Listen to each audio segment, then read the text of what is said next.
Welcome to episode 3 of the Better Than Bitter podcast. I am so excited today to have Darlene Taylor with us. She is a former licensed social worker and a certified coach. She has over 15 years of experience in helping families navigate co-parenting after divorce. She specializes really specifically on creating these amazingly supportive environments for children. And she's even written a book. It's called It's Not About Us, Co-Parenting Survival Guide for Taking the High Road. She really combines her personal and professional insights to provide practical strategies for co-parenting. And I'm so impressed with Darlene because outside of her co-parenting coaching, she is this amazing obstacle course competitor, meaning that she competes in these Spartan races, and not just one, but she'll do 3 back to back to get these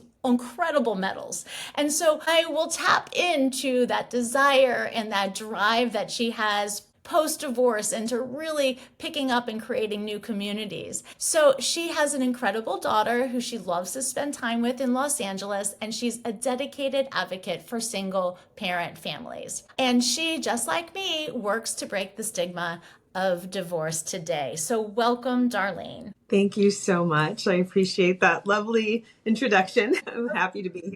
I'm so excited that you're joining us today. We had such a nice conversation when we first met. We both are coaches for Vesta Divorce Concierge Group. And in that network where they really help individuals getting divorced match to the right coaches or lawyers or mediators, Darlene and I got to meet. And in our meeting, we really just connected because both of us really do believe in that amicable divorces are possible. And so I'm going to let Darlene tell her story today. And I'm going to have lots of questions. But first, why do you believe that your divorce was an amicable divorce? And what does that mean to you? I believe it was an amicable divorce because it did not start out that way. It was rough at the very beginning. He says that he was I initiated the divorce and it was a surprise to him, according to him. And so he was not happy about it. And it was very rocky for the first couple of years. But I went into it knowing that I wanted to have an amicable divorce and have an amicable relationship with him because of our daughter. We had, at the time, our daughter was 2. And I knew that we had, a long time to be in each other's lives. He and I mean, for the rest of her life, obviously, but we were going to have to work together closely for a long time. She was very young. And I really wanted to figure out a way that we could do that was going to protect the peace for both of us. Right. Like it was so ugly at the very beginning. And I'm like, I just was thinking to myself, I cannot do decades more of this. Like that was just an awful thought to think about. And I didn't want to harm our daughter. At the time she was 2 and she didn't really know what was going on. And, to me, I was like, we've got to figure this out before she starts to understand, what the dynamic between the two of us, and it starts to really damage her. And so I really went into it with this idea of, what can I do? We weren't going to be in therapy together, but, what could I do and how could I try to make this as amicable, as workable, as cooperative as I possibly could? Thankfully, he and I never had a conversation about it, but thankfully, I think he finally got to that place as well. I think we both really were focused on our daughter and wanting to not damage her as much as possible. Neither one of us came from parents of divorce. And so I think we were both really afraid of what that was going to do because we saw friends and, other families in our lives that had been really damaged by divorce and parents who couldn't get it together to work together. And so I think we both kind of migrated to that space of like, okay, we have to do what's best for her. That's why the book was called It's Not About Us, because I think we really embodied that when it came to her. Yeah, so you talk about being super rocky and at the beginning and even for the first couple of years. And I definitely stress to individuals who listen to anything that I talk about, this amicable resolution. And I say to them, hey, listen, the divorce process is not going to feel warm and fuzzy. I'm not telling you that you're going to be loving on your soon to be ex through the divorce process. But what Right. I am telling you is that the outcome, the Yes. result, can be amicable and that you have to get through the tough stuff. Yes. So, can you talk to me about when we talk about the tough stuff and relate to the audience that might be feeling what you were feeling and like how you managed to kind of get through that? Like, what were the things that you were applying in your own life and in your own process that got you to that other side?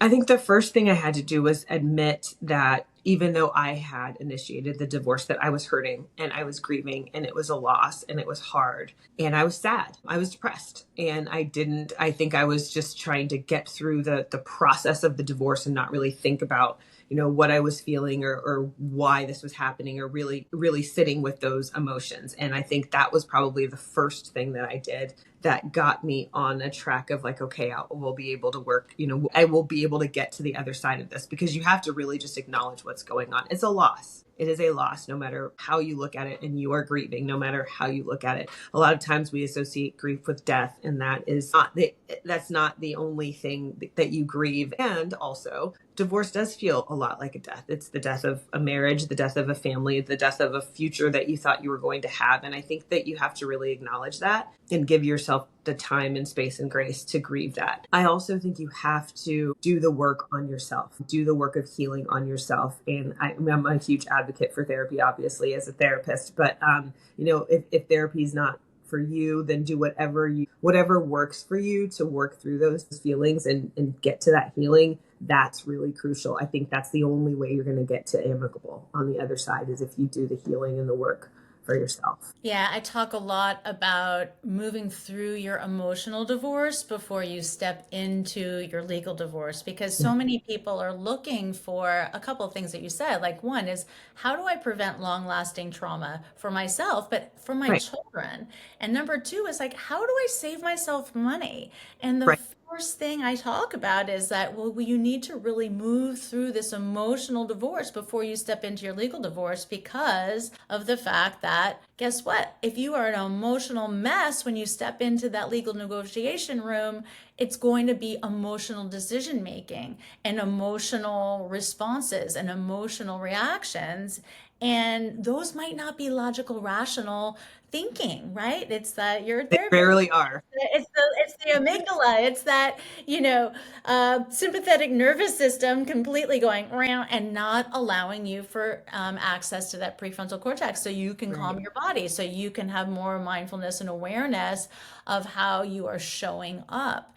And so tell me more. Like, I want to know a little bit more of the details. You told me a little bit in the past about your ex. Why don't you share with our listeners kind of, what he did for work, why it created such a stress on your co-parenting, and kind of how you all, as part of this process, were able to come together, because we really want to hear from you in terms of your expertise, because a lot of people don't have these easy lives, right? Where like, oh, two parents that work in 9 to 5, you can, do 2 days, or, 1 week on, 1 week off. Like, that's just not reality. You have people who are working in all sorts of capacities, and they have to come together to create a plan. So Yeah.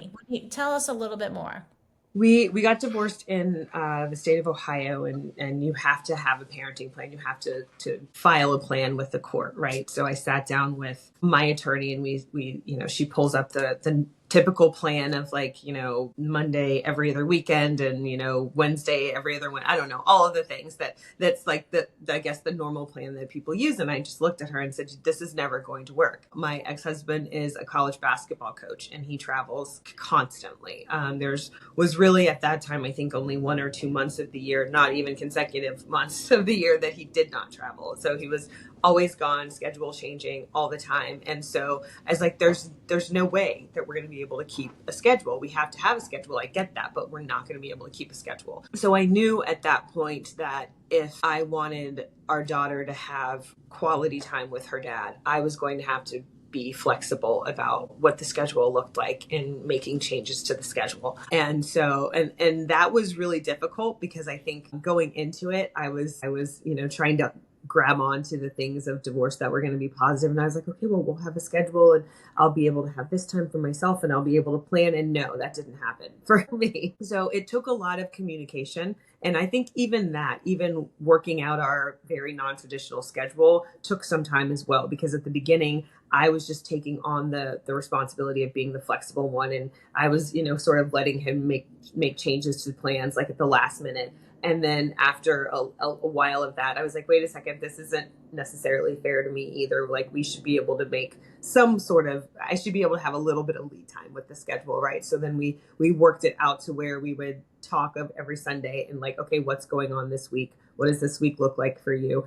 And so the day-to-day schedule was where we really had to be flexible and really had to get creative. As far as like holidays and things like that, those were set in our parenting plan and we did very much stick to those. But even with that, I think the thing about these parenting plans and really being amicable is understanding that life happens. You can have the best plan and life happens, and just being practical and reasonable and compassionate about things.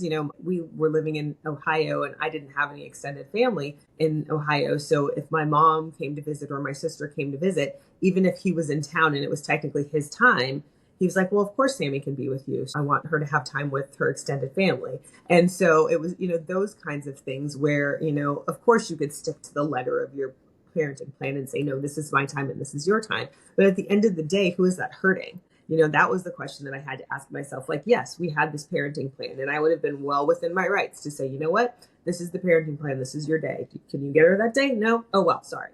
But that only hurts her. And she doesn't get a chance to have a relationship with her dad and to really build a relationship with her father. And I know that is something that's really important for her. It's something that's really important for every child, especially when you have a parent who is there and wants to have a relationship with their child. What kind of mom am I to stand in the way of that? And if that means that I have to be a little bit more flexible and that, I have to have a little bit less of a set schedule than other people, well, that's what you do as a parent, right? You make sacrifices. I know, and I listen to you and I listen to all the people that I talk to about parenting plans, and people get so stuck on well, it's his night, Right. and he should be coming to pick her up, or, Yes. why is it that so and so says that they want to go off because they want to go off on a holiday with their girlfriend or whatever, and I'm stuck here with the kids, Right.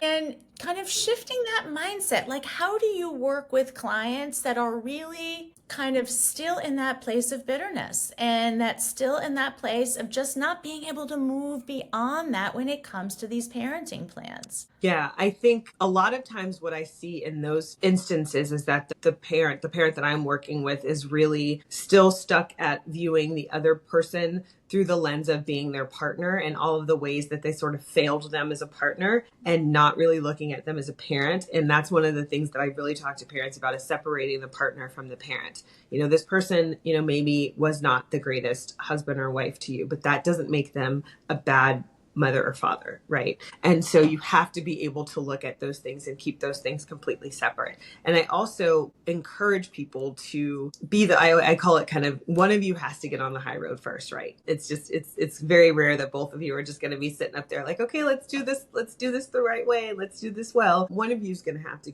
get on the high road first. And what that looks like is giving what you want back. You know what I mean? Giving the grace that you want back, and at first it may feel like you're the only one who's giving. But I think that for both people who want an amicable solution and an amicable relationship, it's going to feel really bad for you to be the one that's constantly being the jerk if this other person is constantly being reasonable and being workable and being flexible with you. So I encourage them to communicate and to communicate as openly as you can. I always say that if you lead with vulnerability, oftentimes it's met with grace, and meeting other people's vulnerability with grace. Again, sort of modeling what you want from them. When I started traveling with our daughter, I would make sure that he had the itinerary of, our flights. And I would call when she was little. I would call or send a text like, hey, we've landed safely.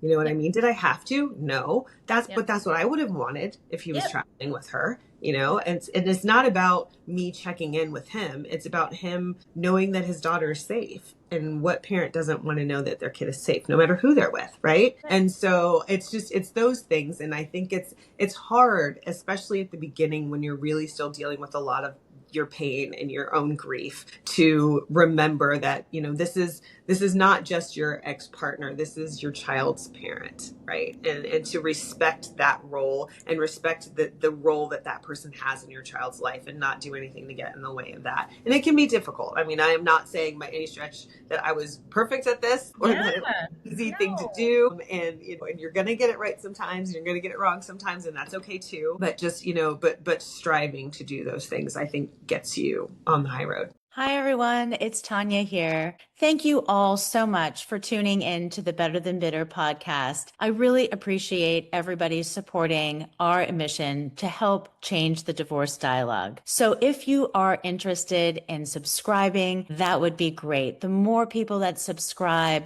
the better we will be able to produce content that's meaningful to you. And in appreciation for people who subscribe, we have lots of different special offers at Better Than Bitter. One of them is that you get an opportunity to participate in a free group support trial. We have a support group membership plus, which means that you not only get weekly support groups, but in addition to that, you get access to a resource library of articles, webinars, workshops, and so much more. By subscribing, we want to give you the benefit of jumping into one of our support groups and trying it out. One of the other benefits is that you can participate in a one-to-one free consultation with me. So if you are going through divorce, if you're at the beginning stages, maybe you're in the thick of it, or maybe you're post-divorce and just wondering how to get back into life, start dating, building healthier relationships, all of those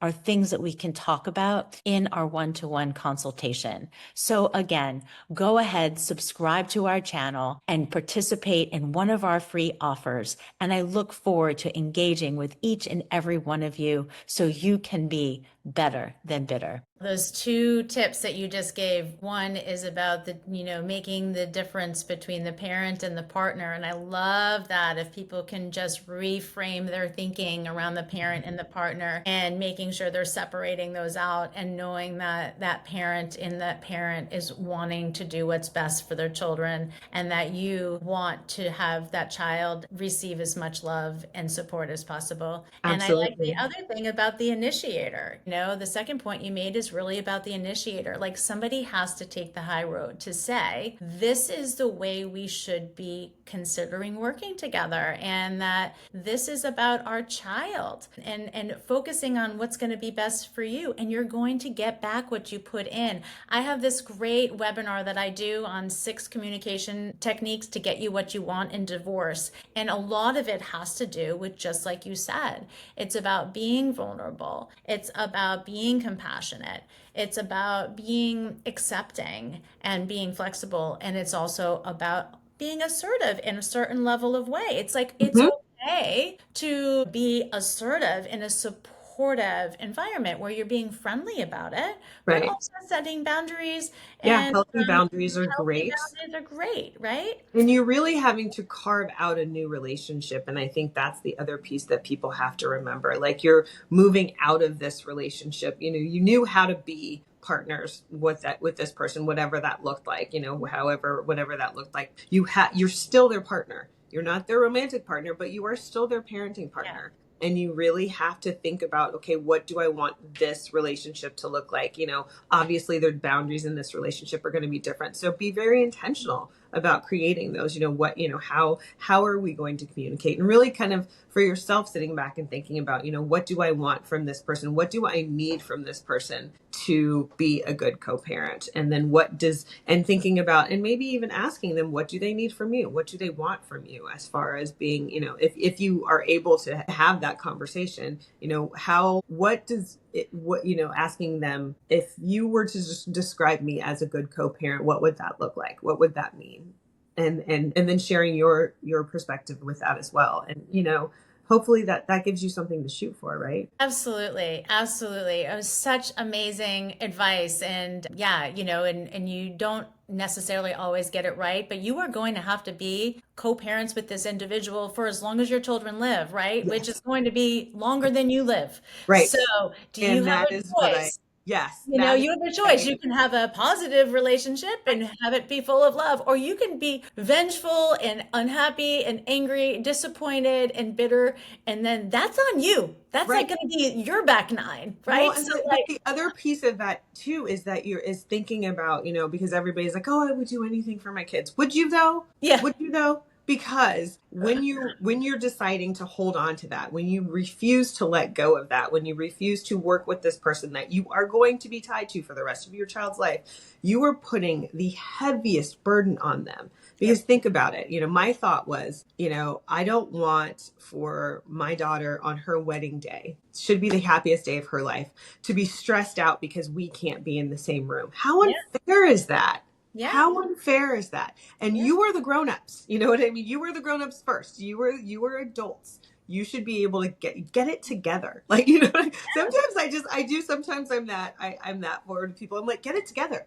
Like, no, I am too. I am too. And I'm so that way. Actually, to be honest, like my ex and I, we eloped because his parents had such a bad relationship and we just didn't want right. these two individuals, Ruining your day. ruining our day. Yeah, I mean, and And that's nothing that you should even have to think about. Like I it's know, I know. I you're remember parenting on your parent at I that know. point. I remember on his sister's wedding, and it was like her shower, and I was walking with his mom, and she's continuing to bitch about her ex-husband. And meanwhile, they are both remarried and had been married for 30 years. And I remember turning to her and being like, okay, you got to let this go. Are we still talking Are about we this? still talking about this? This is your daughter's day. Like, just let it go. You've been happily married for 30 years. Like, why are you still holding on to this? The gift that you give your children by being able to have an amicable relationship with their other parent is immeasurable. I knew that, but little things have happened in our daughter's life since we moved to California that have really solidified that for me and just really made me understand what a gift it is for us to be able to work together, to be in the same room together, to have a birthday dinner with her. He invited me over to his house just this past Mother's Day. He's repartnered. They're not married, but they've been together forever. They live together. He cooked us steaks and wine and cake for Mother's Day.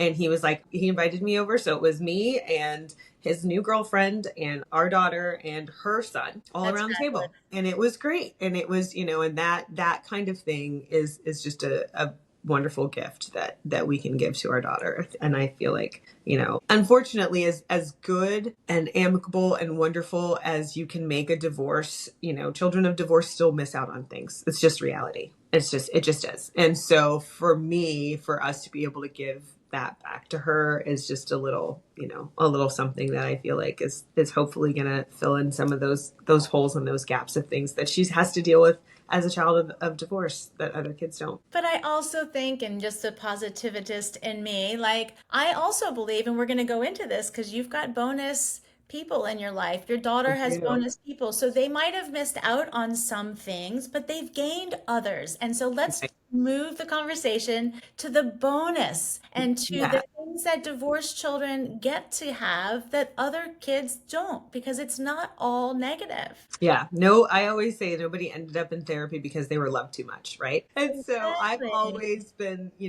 I even when we first got divorced, I knew that, her dad was going to move on at some point and I was going to move on at some point. And my thing was I didn't need his new partner to like me. at all. I just needed her to be good to my kid. And as long as she was good to my kid, then I am happy to have her in her life, because the more love and support that she can have, the better. And it just happened that he partnered with somebody who was willing and wanted to also, sort of join the team of, Team Sammy is what I call it. Her daughter's name is Sammy, is of co-parenting her. And she and I have become really good friends. And so that's a relationship that, that I wouldn't have, that I value, tremendously, outside of just, her being sort of one of the pseudo co-parents in the picture.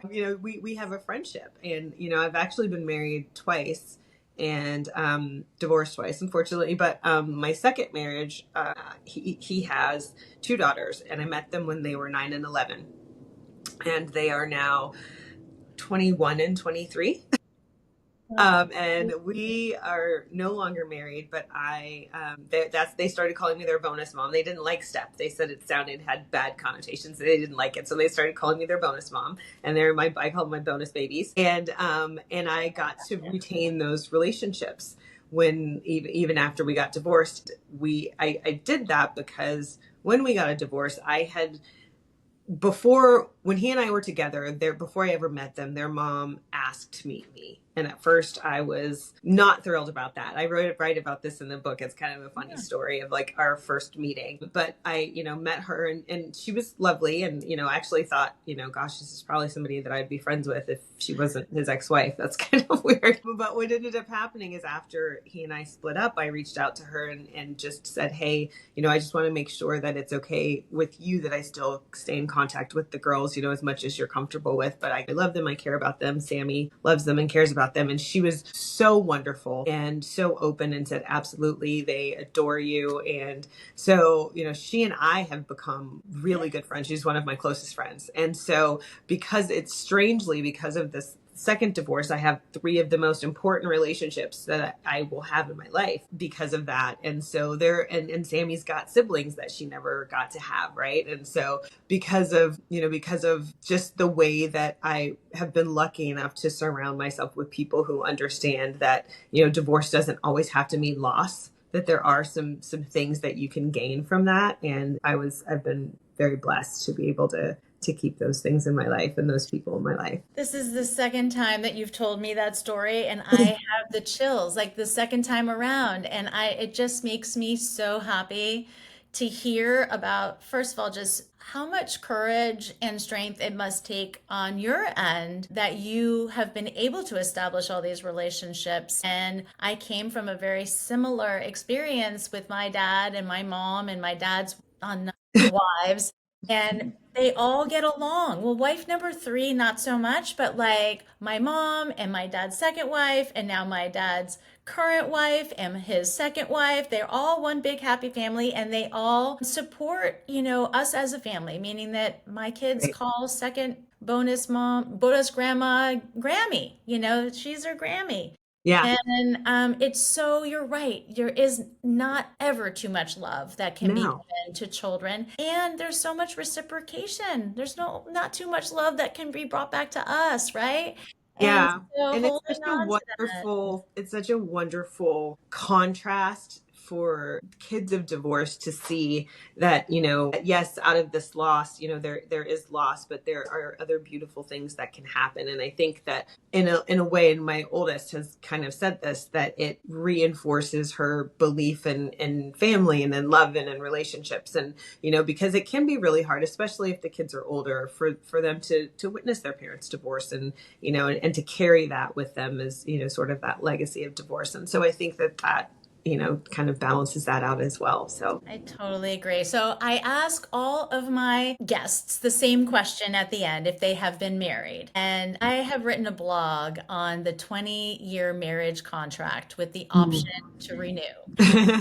Just wanted to throw that out there to say, if you started your marriage and you've been married twice, but you knew that this was a renewable contract versus till death do us part, how do you believe you would have shifted in your approach to your marriage? Or do you believe that that's something that should occur, like having some level of contract and understanding that, like, this might end. And if it does, we've already built in place what's going to happen. So it doesn't have to be a litigation battle in the courtroom because we've already thought about everything. Yeah. I mean, yeah, that's an interesting question. It's hard to think about, because we have such, hold on to those traditional ideas of obviously till death do us part. So to go into it thinking about an end feels negative, but I think it's practical. I think it's practical. I think it's reasonable. And I think I don't know. I don't know if I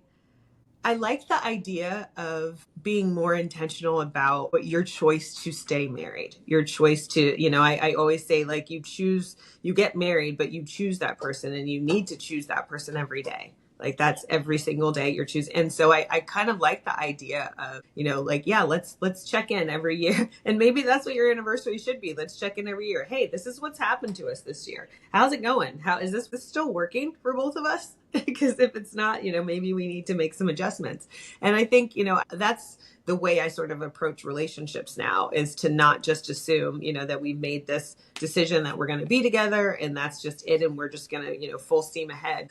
Life happens and things happen and people change and needs change and desires change. And so being very intentional about having those conversations and making sure that it's still, the fulfilling relationship that you want it to be for each of you, I think is really smart. I mean, I just love the idea of just an option to renew. So not Yeah. saying that the end is coming. It's just Right. that the end could come and we've already built in what would happen if it did. And, and maybe if it became a societal thing, like children would know, well, there's a chance that my parents are going to decide that, they're going to go in different ways, but like, it's not like it's going to be some horrible thing. They're Right. just going Not the to, end of the world. Right. it's, but it's like something that it's in our society now. Like, Yeah. I don't know. It was, again, I think it came to me when I was running one day and I'm like, well, what if, like, would I have shown up Yeah. for my marriage differently if I knew that I had this option to renew Right. out there, and that, do I work harder? So we renew up, Yeah. let's do it Right. again. Yeah. No, I love that.